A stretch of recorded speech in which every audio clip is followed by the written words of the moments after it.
Daniel, the first question begs itself. What made you want to write a book about the political determinants of health, especially after having written that seminal book, 150 Years of Obamacare? Well, I appreciate that question because after I wrote that book, and one of the things that I think a lot of folks recognize is that the Affordable Care Act never went far enough in terms of addressing what we know now as the greatest drivers of inequity, the social determinants of health.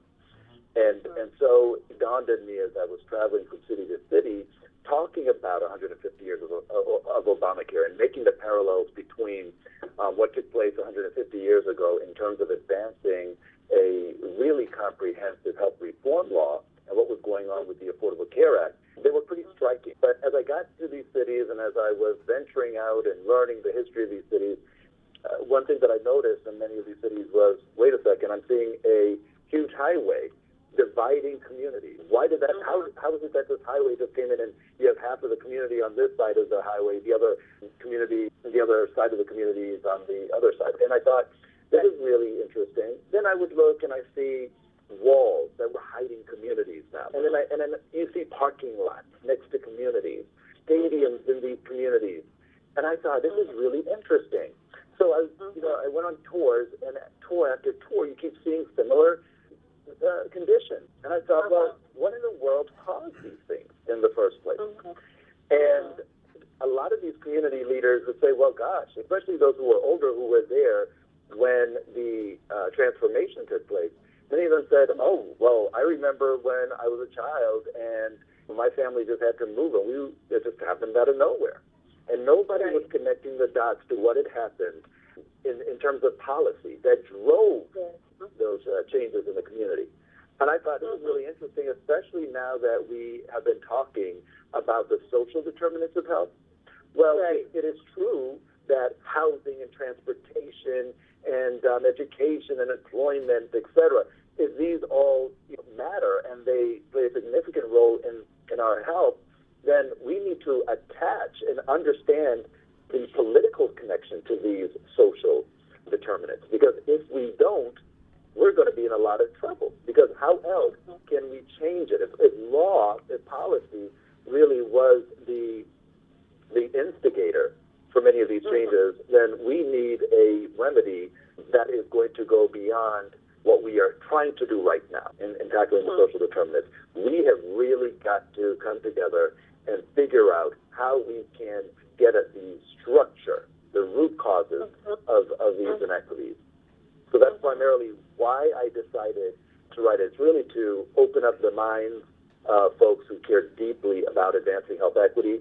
It is about helping people to understand truly what has happened from a historical standpoint and what we need to do moving forward. And I think, for me especially, when you look at life expectancy here in the United States, we've seen it falling. So you know as well as I do that in 2008, let's just even go 40 years back to 1980, we were ranked in the United States at 14. Then we dropped in 2008 to 25. And then from there, we're seeing an increasing drop. The drop is just happening much faster. In 2013 to 35, we rank in the world in terms of life expectancy. And then it went down to 43. So now we're at 43rd in the world in terms of life expectancy. And according to a major study in the Lancet, we're expected to hit 64th. So we're going to drop 64 places in terms of life expectancy. And this is really troubling news for us. And it's troubling to me because we've been trying all of these different approaches, and they're not working. So now we need a new way of looking at these things and a new way to approach these problems in our society. So that's primarily why I decided to write it. And Daniel, you think that a big reason for this seismic drop in where the U.S. ranks in terms of longevity, you think, and life expectancy, you think that has to do in a significant way with political determinants of health? And I do. Can you define for us then the political determinants of health so we can really understand it from the Sure. perspective of people who have studied this and sort of really paid attention to it and are trying to bring it to the attention of those of us who will read your book and those who are advocating for the changes to equity, etc. The way that I define it, in looking at these various structures and processes and outputs that affect health, these political structures and processes and outputs that affect health, the definition for me is such that it involves the systematic process of structuring relationships. So think about redistricting. Okay, that's one tool in the political determinants that are impacting our health, and that way that we select our leaders, our decision makers. You look at the distribution of resources. When we talk about appropriations now, they're at that policy level, and how we appropriate resources, these material goods and conditions and so forth that affect our health. And then it's how we're also looking at the administration of power. And all of these things, they operate simultaneously in ways that mutually reinforce or influence one another. And those then lead to either shaping opportunities that either advance health equity or actually do the opposite. They exacerbate or create health inequities. So that's my definition of political determinants of health. Daniel, you used a fascinating term a while ago in your explanation. I wonder if you would expand on it a little bit. The term you used was administration of power. What does that mean? Well, a way that I can highlight this is there was a study that was done by David Jones out of Boston University, and I really appreciate what he was showing there because he looked at the Mississippi Delta, one of the poorest, least privileged, least powerful in the state of Mississippi. Right. And he looked at how their policymakers were successful or not successful in the 2017 legislature. And whether any of the bills, any of the policies, ideas had come into fruition. And what he recognized was really concerning, that a lot of times, and if you expand this to other similarly situated communities, a lot of times they don't have that political power to effect the changes they want from a larger viewpoint, right? If you look at it from a state level versus at the community level. So we have to think about power in terms of various structures, in terms of the various levels of government. So we may be able to effect some changes in the municipal, at the community level, but there are things that are hindering our progress, these strings that are being pushed and pulled at much higher levels, whether it's the state or the federal level, that we need to be mindful of. And so there are lessons to be learned in how to demand that concession of power, or at least be able to convince those with the power to at least hear you out and move the agenda that is so necessary to ensure that every single community within that state can have a fair chance of reaching their optimal level of health. So I think that's how I'm looking at how it's very interesting when you look at it from the various levels in those structures that have been designed as such to afford certain groups power and to deny other groups power. So Daniel, as you've written about political determinants of health, as you've thought about it, is there a political determinants of health framework or model? And if there is, what is it? Oh, my goodness, absolutely. So I'm very excited because, first of all, I want to thank you for helping me to think very, very thoughtfully and critically about these issues, the political determinants of health, and to figure out a way to put this in a framework, into a model that would at least help people understand these complex determinants. So there is a model that I created within the book, and it highlights, really fleshes out some of these political determinants, looking at it, again, through those lenses of structures and processes and outputs, looking at specifically at voting at the front end, government and policy. It looks at factors that have played a role in causing the state of political affairs and the policy developments that we have seen to date. It showcases for folks how these factors have worked over time to create this hyperpartisan gridlock that we see going on. And then in there, I talk about how this works, how health equity champions have been able to successfully maneuver these systems in order to effect some upstream changes in policy. and how every single time, in the United States, in order to effect changes in policy that focus on health equity, they have always had to align with the commercial interest and a government investment value. And what are those? We talk about those in the book. We talk about how there are 4 arguments that have worked to advance health equity. What are those arguments that align with that government investment value to convince the government that it is worth moving the policy forward, as well as the commercial interest in helping to push that forward as well? So how has that worked? What were those arguments? It's a fascinating look at that historically. And then it looks at the steps that we need to take at that grassroots level in order to respond to these mutually reinforcing political determinants of health. How do we navigate the system? And so the model is there to help folks figure out step by step what it is we need to do, and to really think more strategically about how we can effect meaningful changes in our communities that will elevate health equity for all groups.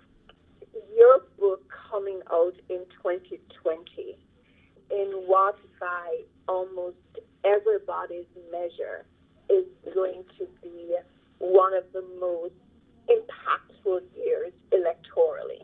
Is it a coincidence that the book is coming out now? And even if it is, what are you hoping that people will be paying attention to in the book, around political determinants of health, in a very highly focused political season in the country? Well, great question, and I will say that if I could have written this book sooner, it would have come out earlier. However, with life, things get put on the back burner. But I will say that, yes, the timing is absolutely intentional now, when folks are waking up across the United States and across the world, and they're realizing that, wait a second, healthcare is becoming out of reach for many of these individuals. Healthcare access out of reach. And for many of these people, it's even out of sight. They can't even see it. And so there are all of these factors now that we've been talking about that policymakers need to be paying attention to. So they are truly, no matter where you stand on the spectrum in terms of health policy, there are certain things that the population, the public needs to know, as well as what our leaders need to be aware of and understand and appreciate. And so the book was created to be this wake-up call for the country and for the world, to recognize that things are going to get worse before they get better unless we address these really concretized political determinants of health. These inequities that are concretized in our system that we haven't been addressing, we've been avoiding. And so when you think about the lessons you're talking about in this book, there are really 5 things that I'm trying to help folks to understand and get them to do as we move forward. One is to engage in these tough conversations around race and place and class. We cannot avoid it. We know that the population will continue to diversify into the future. And as you heard me mention earlier, by 2040, we expect to decrease 21 places to 64th in the world in terms of life expectancy. That's the same year that we anticipate that many communities of color will be the majority, right, in this country.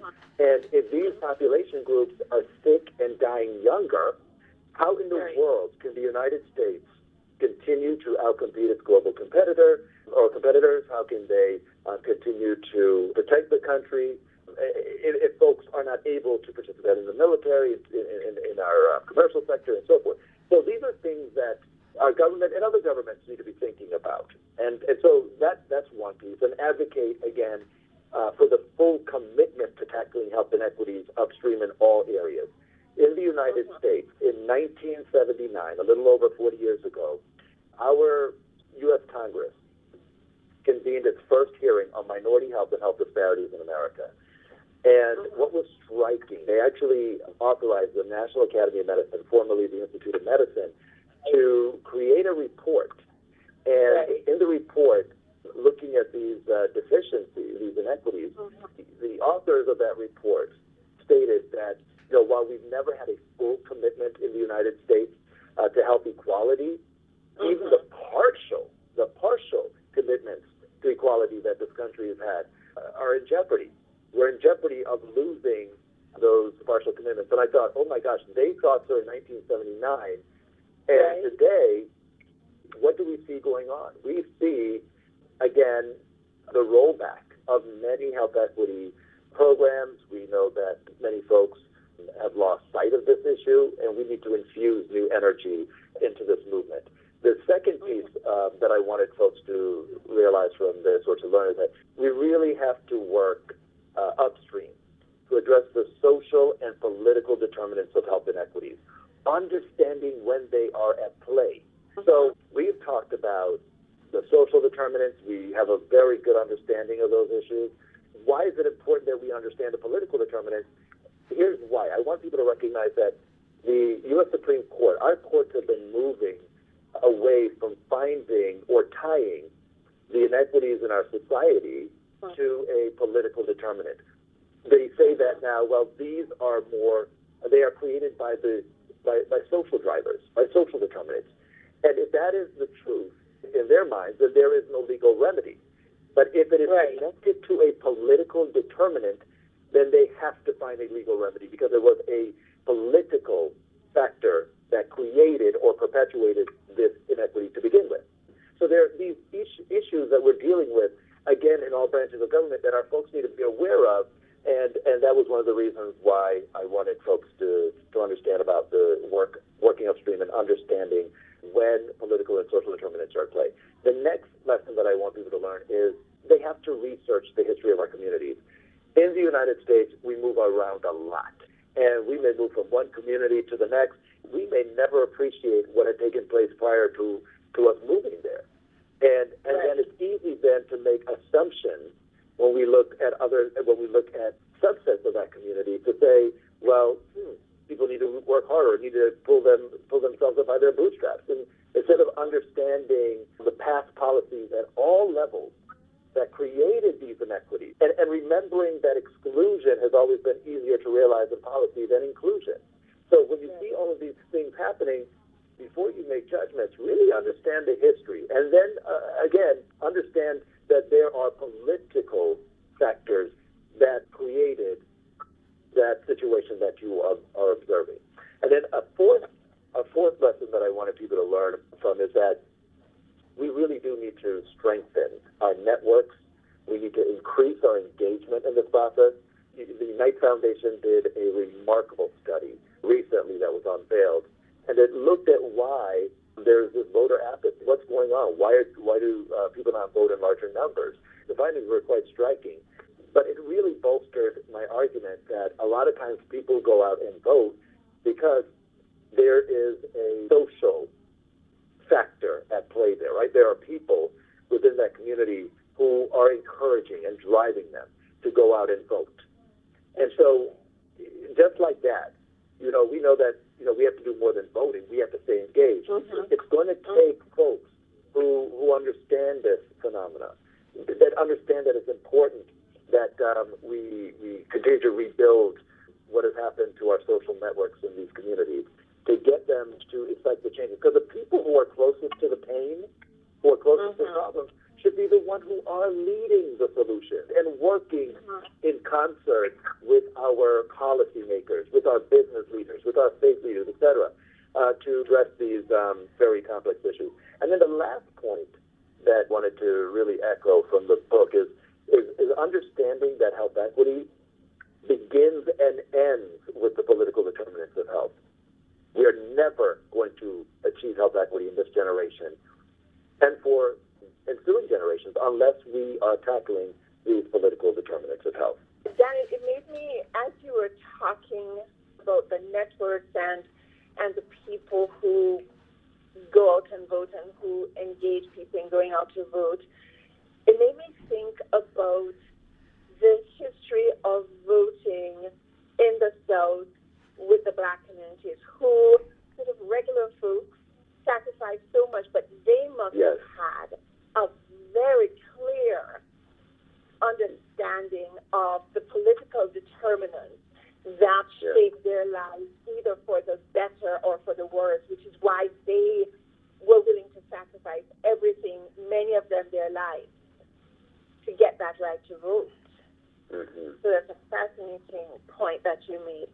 Thank Daniel, you. in the pursuit of health equity and the elimination of health disparities, for the communities most affected by these inequities and disparities, and of course, I'm, as a long-time REACH grantee, I'm thinking of the REACH communities. What are the lessons that those communities that are the most affected by the inequities and the disparities, what are the key lessons, the actions that your book speaks of that they should be taking? Well, I think it's all of the things that we talked about, right? Engaging in the tough conversations with your elected leaders. I think if I had to put it into different buckets, I think engagement is absolutely key. You cannot take your eye off the ball. And yes, it is a struggle. And I understand that many folks, when you are working, you may have children, you're dealing with all the stuff that life is throwing at you. But if we are truly going to change the status quo to make life easier for ourselves, for our families, for our communities, well, it really is going to have to take that level of engagement, as you were mentioning during the civil rights movement, where folks were really intentional, they were strategic. Right. There is a lot to be learned from how this has worked for the last 220 years in our country, starting when we first formed our constitutional form of government, and the attempts to really push to address the political determinants of health inequity. What strategies, what tactics were done? We need to understand what has worked, what hasn't, what levers were pushed and pulled, and again, what worked and what didn't. Because if we don't understand that, we don't understand the evidence, we don't understand things in terms of how, in terms of the crucible of time, in terms of how history works, then I don't know if we can be as effective moving forward. So I think it is really important that in addition to engagement, in addition to understanding our history, we really are being diligent to then researching these political determinants, right, and educating our communities on them, and then really trying to implement this in practice. So I think all of those pieces are really critical for the folks who are most impacted by health disparities and inequities. Now, how do you want the book to be viewed? I want the book to be viewed as building on the incredible research that has been done not only here in the United States, but in Canada and England and the Netherlands and other countries of the world, where we have been really interested in looking at what is holding us back. Folks are now really committed to not just doing superficial things to address the inequities that we see in our society, but they are truly interested in understanding what has been driving this, what has created these things, what is driving it, what can we do now.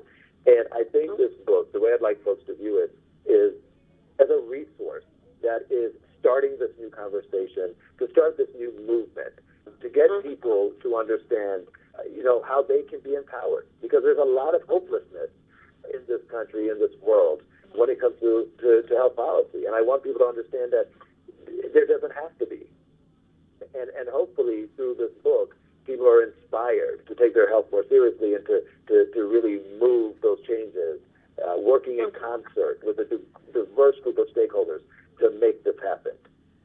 So Daniel Dawes has written 2 major books. What does the future look like for Daniel? Oh my goodness, it's a very good question.